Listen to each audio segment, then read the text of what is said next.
have a show for tonight. Later on, I'm going to be joined by our guest, Rutger Bregman. He is my all-time, and I mean this, all-time favorite Dutch historian. Yeah. That's right, you heard me.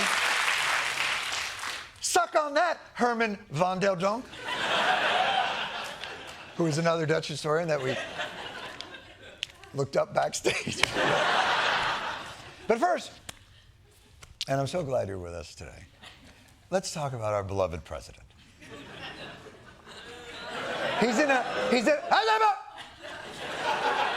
Show some respect. He's in a bit of a tough situation right now since he ran on fixing the economy. And fixing the economy is very complicated. It's very tricky. You need professionals. But Trump is one of those guys who's like, I can do it. I know what I'm doing. He watched a YouTube video and he opened up the hood and he was like, oh, it's the wire from the carburetor and it's on fire. And then his wife comes out and is like, I told you to call somebody. And then he's like, you don't believe in me. And scene.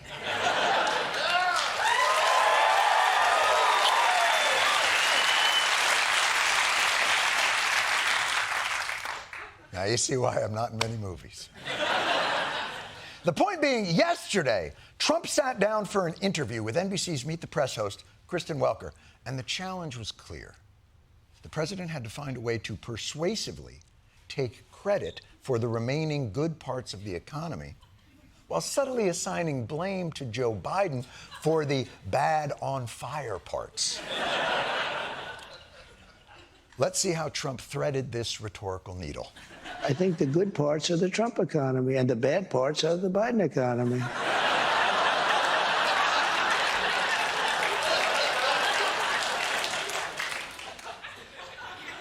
Nailed it. He went right at it. No attempt at persuasion or allegory or metaphor. Trump, good, Biden, bad. He's a regular Shakespeare. Maybe Shakespeare would have been better off with the Trump approach. Act 1, Scene 1, Romeo and Juliet. Hey, Juliet, it's Romeo. Let's and then kill ourselves. And scene.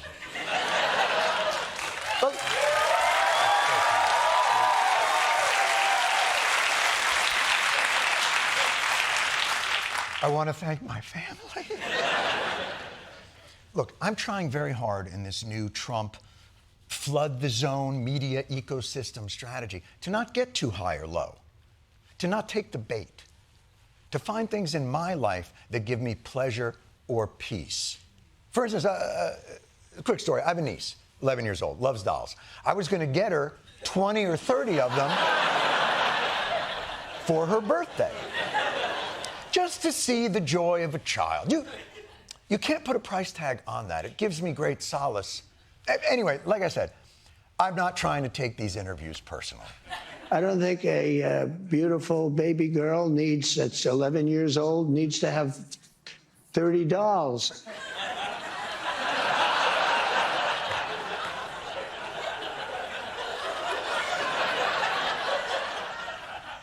First of all, I don't think we consider 11-year-olds baby girls. Second of all, you don't know what she needs. She's been through a lot this year. How many dolls would you get her? What is the appropriate number of dolls to get a beautiful baby 11-year-old girl, Mr. President? I think they can have 3 dolls or 4 dolls. It's just not that many dolls. I mean, okay, sure, she could have a small tea party with the dolls, but her dream had been a quasi-realistic conclave reenactment with dolls. That's what she wanted. But fine. No, it's fine. It's fine. I'll just tell her the President of the United States said no. You know what? It doesn't matter. Dolls are not her only happy place anyway. She also loves taking standardized tests. No, it's true. Very erudite. So I was thinking of getting her this wonderful Baby's First SAT kit. It has all the Scantron sheets and around 250 number 2 pencils. She's going to go crazy. She is going to love it. They don't need to have 250 pencils. They can have 5. Motherfucker! How dare you? What kind of a man would deny this poor girl her full complement of pencils for her dream standardized testing toy kit? Is that man A, Ebenezer Scrooge, B, the Grinch, C, an evil stepmonster, or D, all of the above? Oh, that's right, she can't answer because she's already used her entire pencil quota.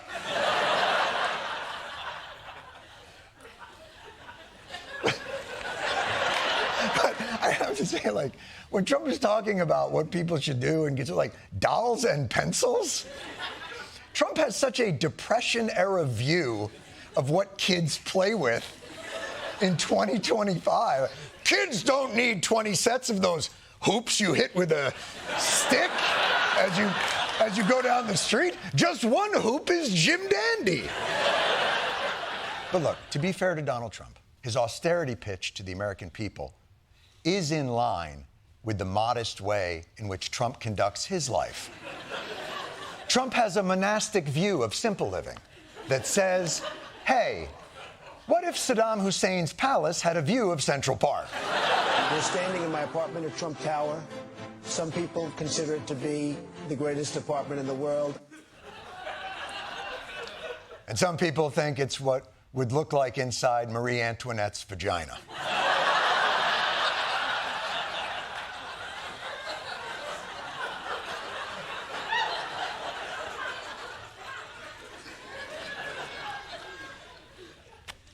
It was notoriously well appointed.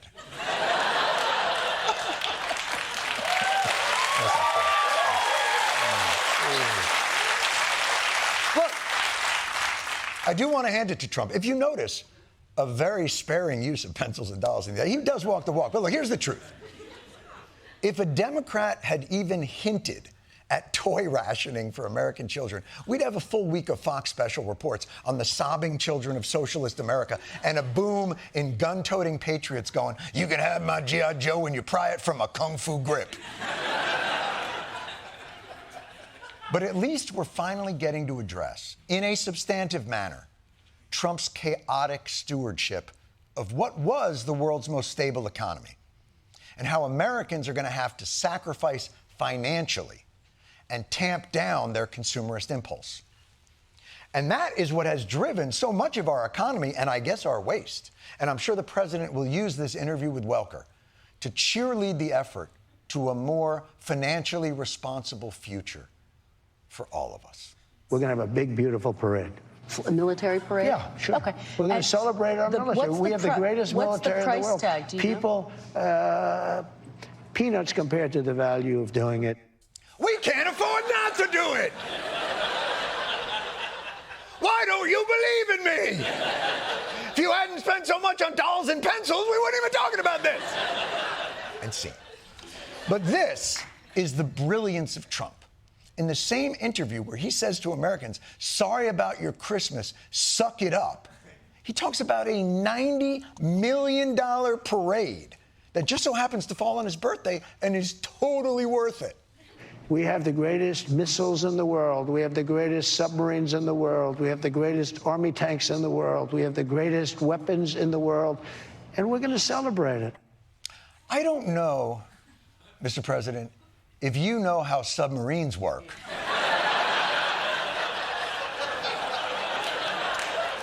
But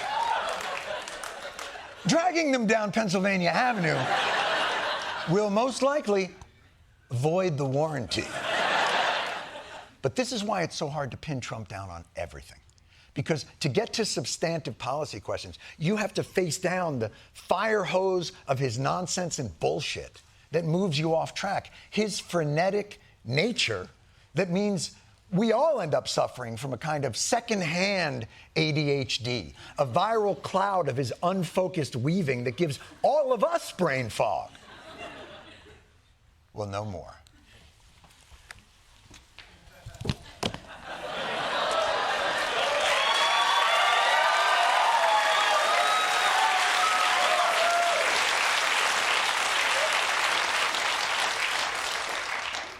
Hi, sharks. When I saw the President of the United States starting out on tariffs and ending up on dolls and parades and pencils, I thought, there's got to be a better way. To help Americans figure out which of the things it's okay to get upset about and which things are just him f***ing off. So I invented this chart. Let me show you how it works. First, we take something the president said. Donald Trump says that he is directing the Bureau of Prisons to reopen Alcatraz.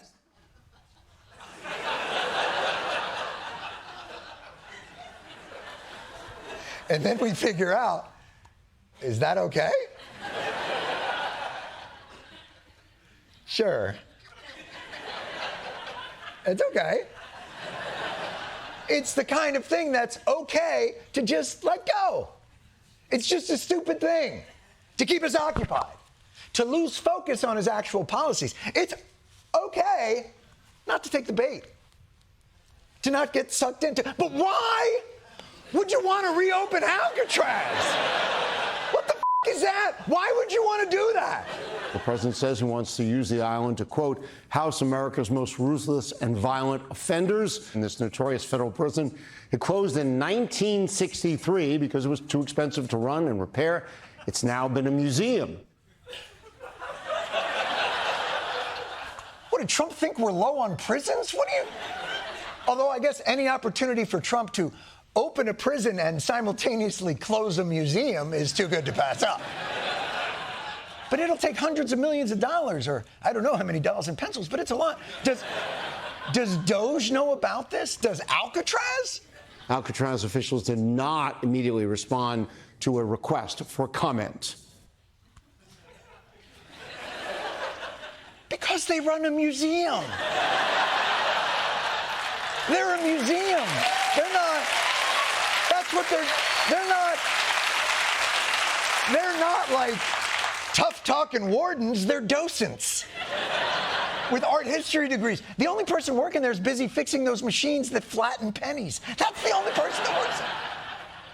And here's the crazy part about Trump. He throws out these crazy ideas, and then those crazy ideas have days of shelf life. This is a press conference today announcing a partnership with the NFL draft. But now the NFL guys have to just sit there and nod through all this Alcatraz nonsense. Our country needs law and order. Alcatraz is, I would say, the ultimate, right? Alcatraz, Sing Sing and Alcatraz, the movies. Nobody's ever escaped from Alcatraz, and just represented something. One person almost got there, but they, as you know the story, they found his clothing. A lot of shark bites, a lot of problems. Right now it's a big hulk that's sitting there rusting and rotting. It sort of represents something that's both horrible and beautiful and strong and miserable, weak. Got a lot of qualities that are interesting, and I think they make a point. What point? There is no point. That's not...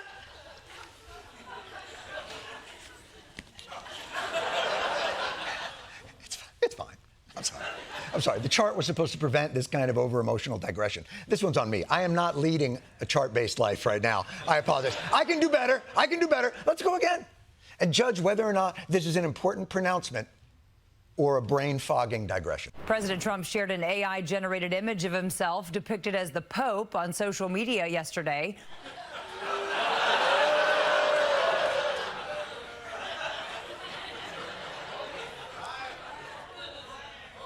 It's okay. It's okay. It's just okay. It's fine. It's not the most presidential thing, but Trump and the Pope do share the same taste in interior design, so it's not the worst fit. And it's just a troll. It's not hurting anybody. I mean, Trump wasn't going to heaven anyway, so it's not like it's gonna... I'm not gonna get distracted by it. But he can't really be the Pope, can he? Can he be the Pope? The last time a non-cardinal was Pope was back in 1378, when the Italian Archbishop Bartolomeo Prignano, who had been a monk, was controversially chosen from outside of the College of Cardinals, and he became Pope Urban VI. So, will Donald Trump follow in the 647-year-old footsteps of Bartolomeo Prignano? No, he won't.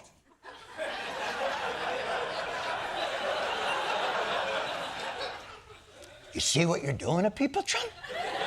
MSNBC's got to waste valuable airtime fact-checking your f***ing nonsense Time they could have spent frowning, sighing, and rolling their eyes. Is there anything during this chaotic news cycle that maybe we should keep our eyes on? Don't you need to uphold the Constitution of the United States as I president? don't know.